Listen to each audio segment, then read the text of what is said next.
Donc on va maintenant s'occuper du script pour la caméra. Donc la caméra, on l'avait sortie juste avant de notre mouton. On va créer un nouveau GameObject. Donc on va faire GameObject createEmpty. On va le placer en 000, donc à l'endroit de notre mouton en gros. Et on va l'appeler euh, caméra follow, par exemple. On va à l'intérieur, on va mettre notre caméra.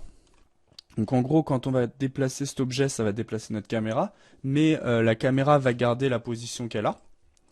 Et ce qu'on va faire, c'est qu'on va lui ajouter un nouveau composant, un nouveau script qu'on va appeler caméra follow. Create and add. Dans les assets, on va le récupérer, on va le placer dans script, et on va double-cliquer dessus pour l'ouvrir. Hop. Et du coup, on va faire quelque chose de très simple, ça va presque nous prendre qu'une ligne. Déjà, dans ce script, on va créer une nouvelle variable publique qu'on va appeler chip et qui est un GameObject.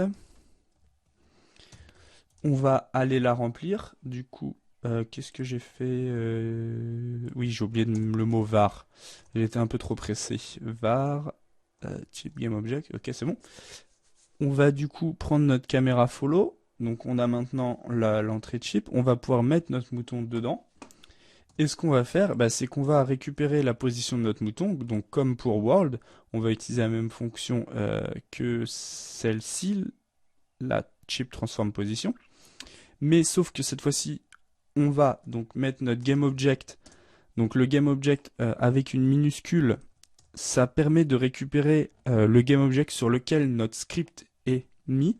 Donc .transform, .position égale chip.transform.position. Donc en gros là on dit ce GameObject là il va prendre la position de notre mouton. Donc si je fais play pour le moment, voilà, si je lance, on voit il se passe exactement comme tout à l'heure.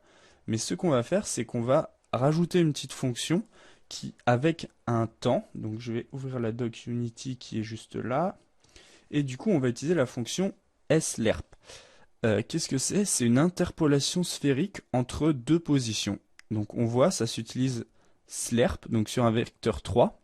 Donc une position c'est un vecteur 3. Et c'est un from avec une variable from qui est un vecteur 3, qui va à un to une vecteur 3, et avec un t qui est un temps. Donc comment on va l'utiliser? En fait, juste ici, donc pour le moment, ça je vais faire un CTRL X parce que je vais en avoir besoin. Et on va dire que la position de ce GameObject, c'est un vecteur 3. .slerp du coup, et on va rentrer les variables. Donc je retourne, donc on voit les paramètres, c'est from à to. Donc le from c'est la même position où il est, donc ça va être GameObject .transform.position. L'endroit où on veut qu'il aille, c'est la position de notre mouton, donc c'est chip.transform.position. Et au niveau du temps, on va rentrer la variable de temps qui a pris pour faire le calcul de l'update. Donc ça va être time.delta time. Alors par contre, time c'est avec une majuscule, ok. Et on va multiplier par 2, sinon ça va être trop court et notre mouton va avancer trop loin. Parce que là, vous allez voir, grâce à cette fonction, en fait, le mouton va commencer à avancer et la caméra le suit que ensuite. Bon, là, j'étais trop lent. Hop. Voilà.